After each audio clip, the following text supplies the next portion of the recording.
की जय। बसंत पंचमी की हार्दिक शुभकामनाएं।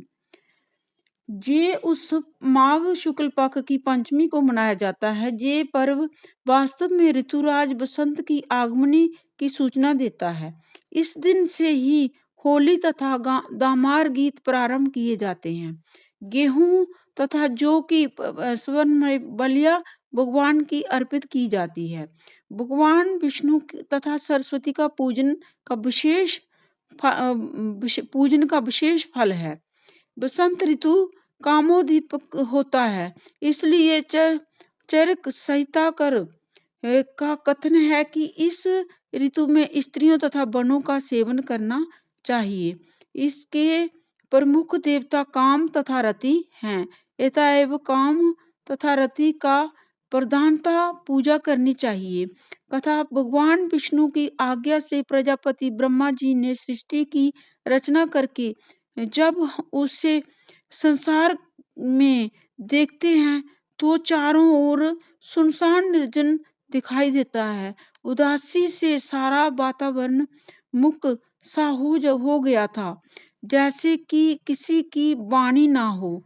ये देखकर ब्रह्मा जी ने उदासी तथा मलिनता को दूर करने के लिए अपने कमंडल से जल छिड़का।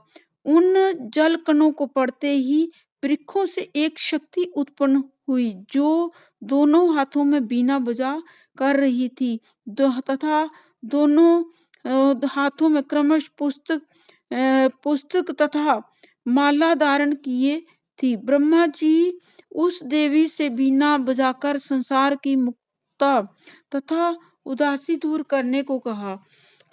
तब उस देवी ने बीना के मधुर नाद से सब जीवों को वाणी प्रदान की, इसलिए उस देवी को सरस्वती कहा जाता है। ये देवी विद्या बुद्धि को देने वाली, इसलिए हर घरों में सरस्वती की पूजा की जाती है। सरस्वती वंदना।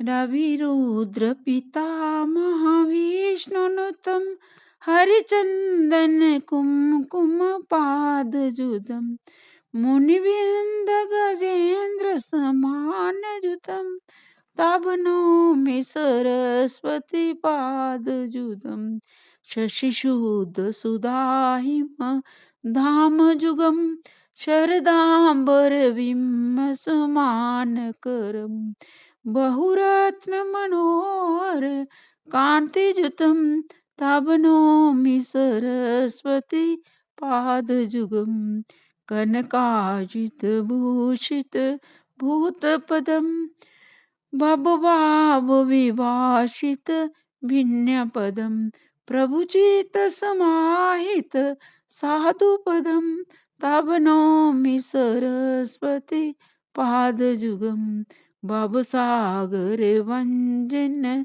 दीतिनुतम प्रतिपादित संतित कारमिदम विमलोदिक शुद्ध पदम तब नौमि सरस्वती पाद जुगम मतिहीन जनाशय पादमिदम सकलागम वासित भिन्न पदम परिकारित विश्वमनेक कहम तब नौमि सरस्वती पाद जुगम परिपूर्ण मनेक दामनिदम परमार्थ विचार विवेक विधम सूर्यादिक सेविद पाद तलम तब नौमि सरस्वती पाद जुगम। सरस्वती